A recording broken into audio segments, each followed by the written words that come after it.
Good morning, my YouTube viewers. Crystal here. What I wanted to do this morning is I wanted to go over a code with you for the Kaggle's Ames house prices, predict sales of the houses. As you can see on the screen, last night I submitted an algorithm to predict sales of the houses, to predict the sale prices of the houses. And I wanted to show it to you because I've been working on this for a while. And what I wanted to show you is the attempts that I have made. Basically, what I put into the algorithm was deep learning, was the Keras module with the sequential function.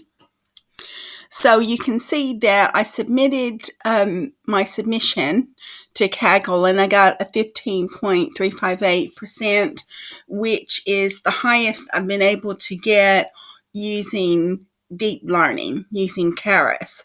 I have been able to get like 13% using another means, but this is the best score I've been able to get with Keras. And as you can see, I used the model that I got off the internet and I got 15.358%. And then in order to improve my accuracy, I tried to add 2 more layers. And when I added 2 more layers, it decreased the accuracy. And that's a bit odd because they say that if you want to increase your accuracy, you add layers. And I added layers this occasion and other occasions, and it just had the effect of decreasing my accuracy. And this score here, 15.379%, that was the first time that I'd used this particular algorithm. And as you can see, my other scores, and this is when I was using Keras, you can see I had 30%, that's horrible, 29%. And I just decided, well, you've got to do something. I kept trying to use Keras, so there's definitely something wrong with the algorithm if it would do this. And as you can see, when I had linear reg and gradient boosting, I had 14.07%, and at one point I had 13.967%. And that was like perhaps the best score that I ever had on this particular competition. I can't get any lower than that, no matter what I do and no matter how hard I try. And the thing is that you can't overfit your computer program, because if you overfit it, then it's not going to be sustainable. It's not going to be useful, which is what has been done on the Titanic competition. All of these people who got like 100%, it's believed that they go onto the internet and they research the survivors and they write their code to make sure that the survivors survive, and that's how they get 100%. So there are people on this competition who've got 100% or almost 100%, 0.00044, but I don't know how they do it. I don't know if they've actually gotten a hold of the answers and programmed to the answers or what, but it looks like the highest percentage is 0.00044, so that means that they got one wrong at least, you know. And if you jump to my point on the leaderboard, it says I've had 131 entries, so that tells you how many entries I've had, tells you how hard I've been working on it. It just says keep trying. It said your submission is 15.358, which is not an improvement on your best score. Keep trying. But it's hard. The only way that I could get 100% would be like if I knew the answers and I wrote the program to actually fit the answers, and then that would be overfitting. But I'll keep trying, I'll keep working on it, I'll keep learning new techniques and trying to improve my score. So now that I've showed you my score, so you know that this program works, what I'll do is actually go into the program and show you the program, because I've got some new techniques. And the first thing that I'll do is I'll share it. So if you want to go into Kaggle and look at it, you can look at it. And you can see this was a successful program, because one of the things that I found on Kaggle is anybody is allowed to submit their program. And if they're allowed to submit their program, the program doesn't necessarily have to work. And that's one of the problems, one of my stumbling blocks, as I was going through and looking at notebooks and the code didn't work. So that was the problem. So now I'm just going onto the internet and doing a search on the internet, trying to find good code, because I'm learning and I'm new and I don't have anybody teaching me. The only thing I can do is to actually look on the internet. But I got some of the, not all of the, but some of the algorithm from this book that's on the internet called Dive into Deep Learning.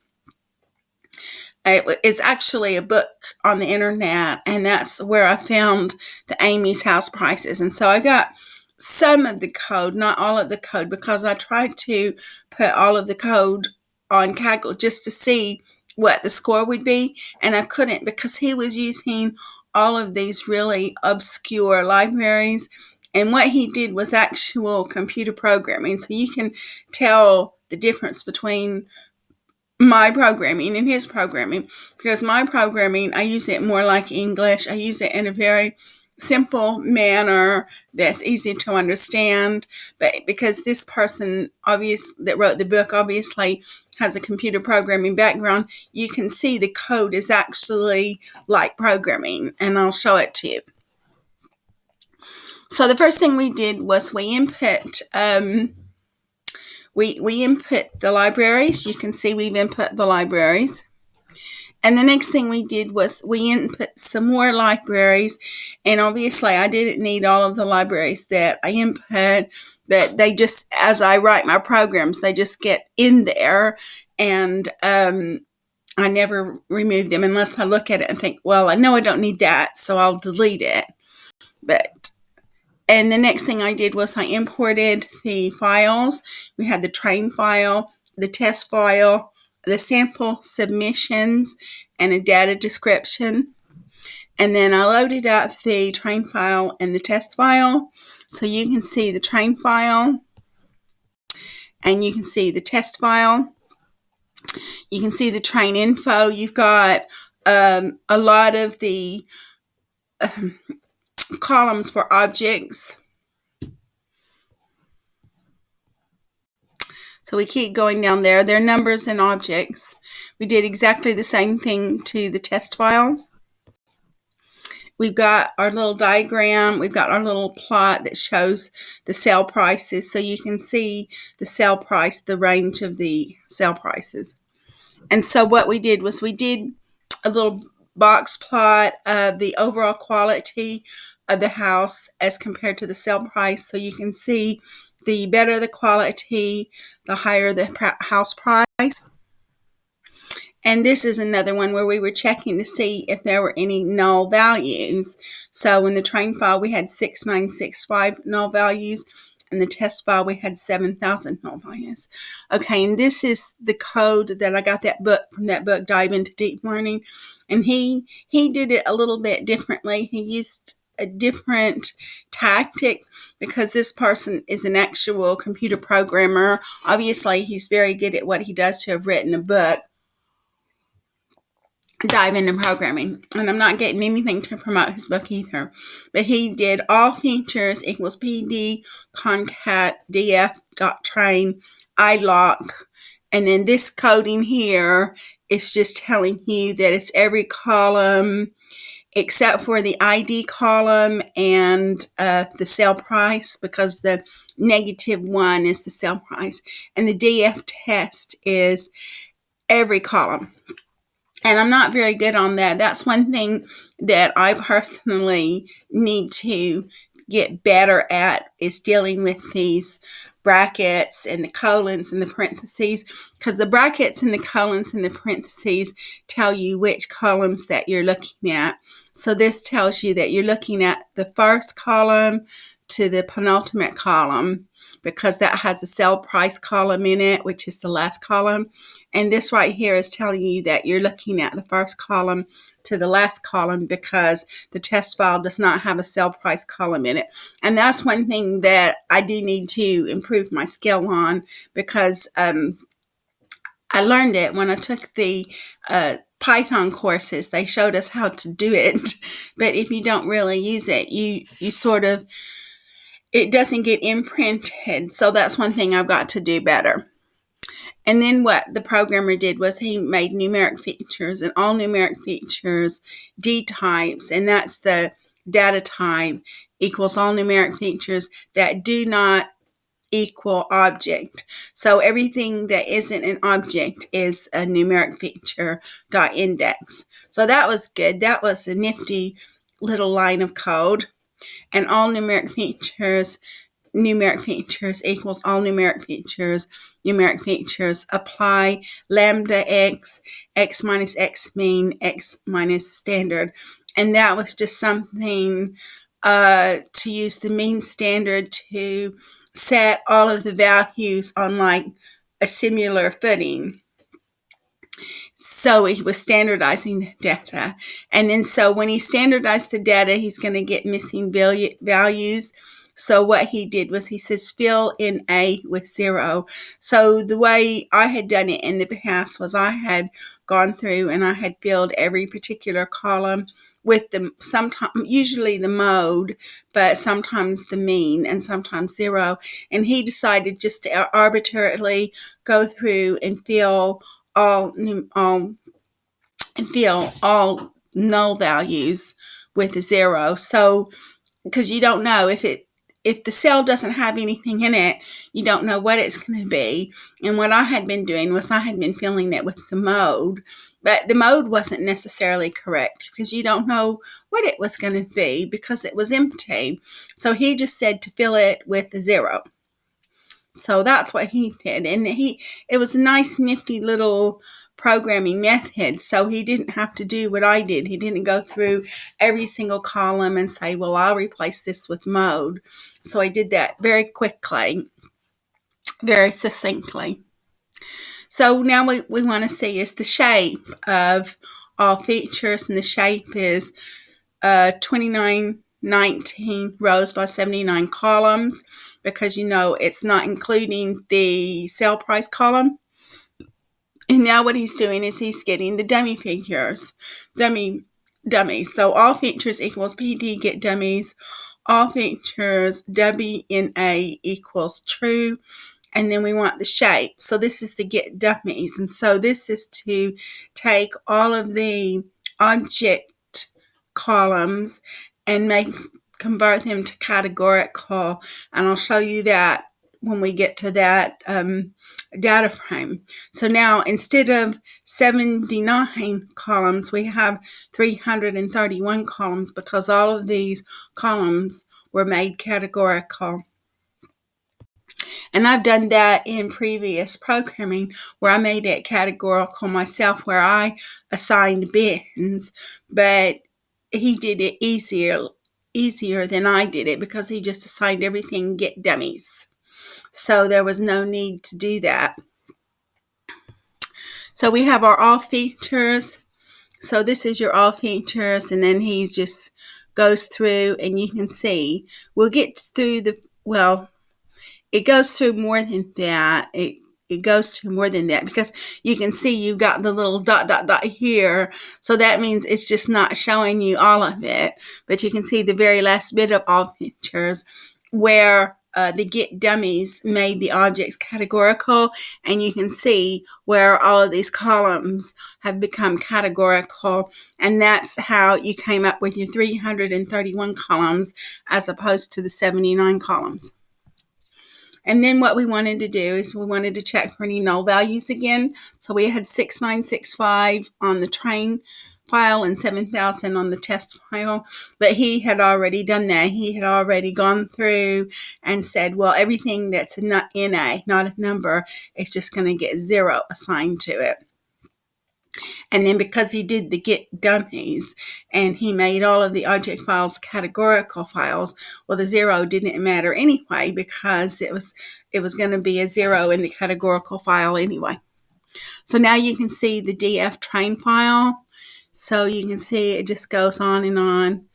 And again, I think, where is it? Yeah, here you got the little dot, but it's a really big one. So you can see whole QC, he says it's got not a number, miscellaneous features have not a number. And that should not have occurred really, because when we get the get dummies is supposed to correct that. But that's what he did. But I might go through and try to take out the not a numbers and see if that improves my score. That'll be a good little exercise for me to do to see if it improves my score, because when we did the get dummies and we categorized everything, then it should have put everything as a not a number as a 0. But we'll work on that. We've got our DF test. Again, we wanted to see the shape of the train file and the test file. So the train file was 81 columns and 1460 rows, and the test file was 80 columns and 1459 rows. And the reason for that is because the test file doesn't have the sale price. So we're looking at the train file again. You notice I like to look at the files and see what's going on with the files. And now what we've done is we've done a box plot, a heat plot, but there's so much, there's so many columns, it's really hard to make out. But if you want to look at the heat plot and see how everything correlates to the sale price, you can look at the heat plot. Now what we've done is we've converted the train file and the test file to an array. So in train equals DF train shape, train features equals NP array, all features to in train values, and the float 32. So you can see the train files has been converted to an array and the test files has been converted to an array. And in train is the value that they used to convert it to the array, and in train was the shape of DF train. And so, and then after we converted the train file and the test file to an array, we set up train labels, and train labels was actually your sale price, and we reshaped train labels. So now what we've done is we've defined our X, Y, and X text. So Y equals train labels, X equals train features, and X test equals test features. So you can see Y is an array, you can see X, and you can see X test. So you can see all these variables. Now what we've done is we've split our file, our training file, into a training half and a testing half, and we've used the X and Y variables to do that. And now we want to see the shape of this train test split. So you can see the shape of train X, the shape of val X, the shape of train Y, and the shape of val Y. So now we want to look and see what train X is, because I like to look and see what's actually in the files. And this is where we set up our TensorFlow. And I did actually experiment with this a little bit to add 2 more layers. And when I added the 2 more layers, it just decreased the accuracy, which is contrary to what I've read, because I read that if you increase the layers, then it will increase your accuracy. But obviously that didn't happen in this instance. So I had to go back to the original. So now we've done our TensorFlow callbacks and we fit the model. So we have a batch size of 128 and epochs of 400. I suppose if I had wanted to, I could have increased the epochs to improve the accuracy.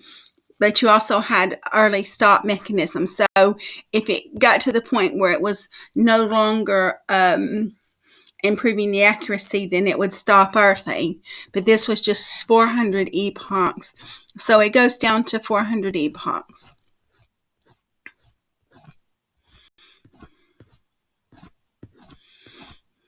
And then you can see the loss of the model. We can see a summary of the model.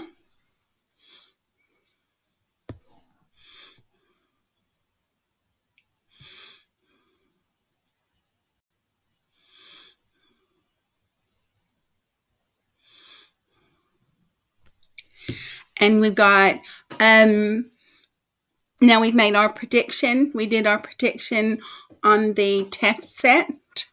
That was val x. And you can see it's an array of data.